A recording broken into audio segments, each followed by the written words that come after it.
family. This is Pastor Says for the next episode and segment.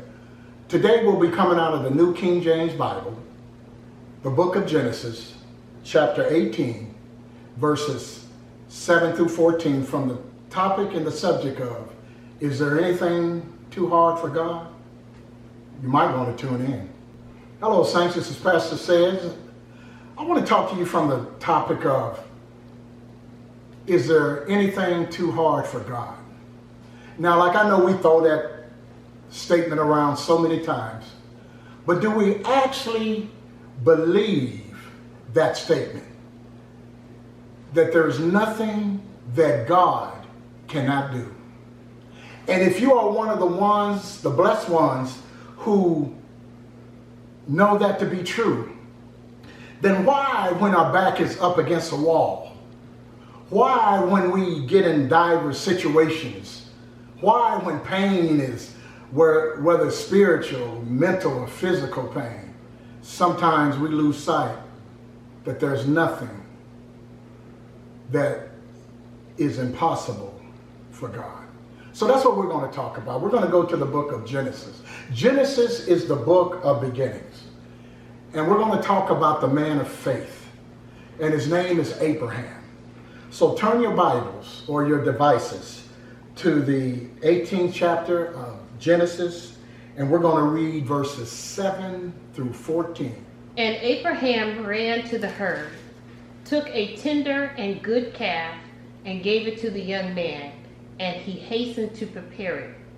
So he took butter and milk and the calf, which he had prepared, and set it before them, and he stood by them under the tree as they ate. Then he said to him, "Where is Sarah your wife?" So he said, "Here in the tent." And he said, "I will certainly return to you according to the time of life, and behold, Sarah your wife shall soon have a son." Sarah was listening in the tent which was behind him. Now Abraham and Sarah were old, well advanced in age, and Sarah had passed the age of childbearing. Therefore Sarah laughed within herself, saying, "After I have grown old, shall I have pleasured myself, Lord, being old also?" And the Lord said to Abraham, "Why did Sarah laugh, saying, Shall I surely bear a child, since I am old? Is anything too hard for the Lord? At the appointed time I will return to you according to the time of life, and Sarah shall have a son." Thank you, sister. I want to address this message to those who are watching this video that are in a mode of anticipation. You know what God has spoke to your heart, but you have not yet seen it. I just want to encourage you that God has not forgot the promises that he made unto you, and that you will reap the harvest if you faint not, and you will possess your land. And we're going to use the illustration that our sister just read from the book of Genesis. And we're going to deal with a man named Abraham. Now, God appeared to Abraham many years ago when he was in his 60s. And God told him that he would have an heir from his line to keep the line going. And he was married to a woman named Sarah. And Sarah was unable to bear the child, a promise that God had promised Abraham that he would have. And many years have passed. And Abraham even took it upon himself to try to bring about his heir through his wife's maidservant, the Egyptian, the beautiful black woman named Hagar. And Hagar produced a son to Abraham. And his name was Ishmael.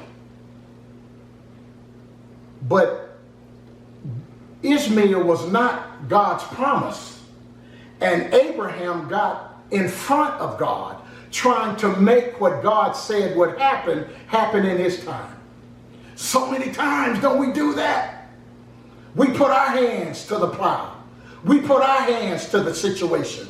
We try to fix it. We try to manipulate the situation. Even though our intentions may be right, our motives are wrong. Because not until we wait on God, the appointment of time.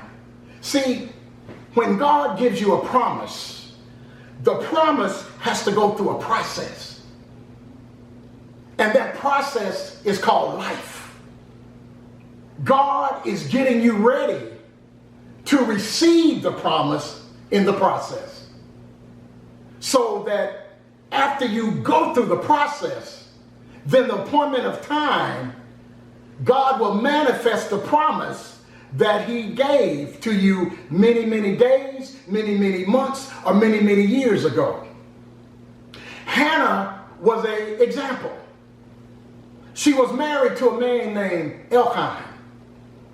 And Elkanah had another wife named Peninnah. And Peninnah was having babies, especially sons, left and right. But Hannah's womb was barren. And Peninnah would throw it in Hannah's face that she was the one that God had chosen for the husband to bear the heir. And it took Hannah down a road of depression and suicidal thoughts. But one thing that she held on to was God. And she threw herself on the altar. And she prayed so hard that Eli, the priest, who would happen to be in the temple, saw her and thought she was drunk and approached her and chastised her for drinking. And she said, "No, Lord, I'm not drunk. No, Lord, I'm beseeching and petitioning God for a child." And Eli prophesied to her that she would have a child and that her heir will be the one that will be in the line of Judah, in the line of Christ. Well, what happened? If you go back and read that story when you get some time, it said in the process of time, Hannah became pregnant. See, it's that process. Hannah had to go through what she went through, being ridiculed by Peninnah, being hurt by all the naysayers and the critics that was looking at her like something was wrong because she couldn't produce an heir for her husband. But in the process of time, she bore one of the greatest prophets in the Bible, a man named Samuel, who was the prophet to the first king of Israel, Saul. In your process of time, God will answer you.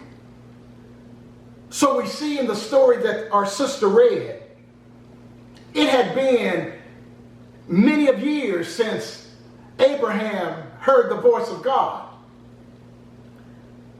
And he's 99 years old right now. Sarah is 90. And God finally shows up in the form of two angels and himself in man form and told him, by this time next year, you'll have your heir. Sarah laughed. She became a little sarcastic.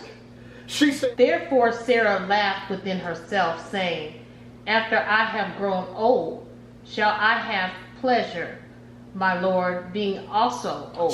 So don't we also say that? Well, it's been so long, I haven't seen it yet. Is God going to do it? He promised me that he would. The pastor told me, spoke into my life. He prophesied to me. The prophet, the prophetess, all of them spoke to me and said it would happen. But now that I'm old, will I still see the promise? We're no different than Sarah.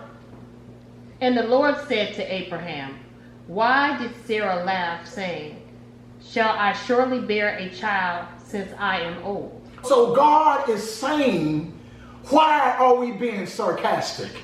Why are we doubting him? Why do we think he has forgotten us? Why do we think it's not going to happen? Why do you think I'm not going to see the goodness of him in his promise in the land of my living? And then he went on to say, is anything too hard for the Lord? And I'm asking you that. Is anything too hard for God? He can heal you when you're sick. He can bring you from the outhouse to the penthouse. Look at Joseph. He can raise you up out of a dead place. Look at Lazarus. He can make your womb fruitful. Look at Hannah. He can give you that husband, that Boaz. Look at Ruth. Is there anything too hard for your God? See, God doesn't change. Man changes. One man changes. And when we start doubting God, it blocks the purpose of God from flowing into your life. The promise of God. It's like you're on a treadmill and you're putting in all that worry. You're putting in all that anxiety. You're putting in all that stress, but you ain't going nowhere. But when you believe God and say, I don't care what I see. I'm not moved by what I see. I'm not moved by what I hear. I'm not moved by what they say. I'm moved about his word, and it's going to happen. All you need to do is believe. You don't need nobody else to believe with you when you believe. They can pray for you, but they cannot pray against your will. Because if you're in the mode of unbelief in the process, then you're going to be right there. Is there anything too hard for the Lord? At the appointed, see, there's a appointed time. I always say, and I might have said it on previous videos, it's not about so much the destination. We're so hurried up about getting to that place. But how is it you get to the place and you're not ready to be in the place? Because during the process, during the journey, you skip this, you skip that, you skip this, you skip that. You got this feeling, you got that feeling. So when you get there, you won't be able to stay there. But God has appointed time if you let him take you through the process. Abraham is 99 years old. Sarah is 90 now. And she's getting ready to have a baby in a year.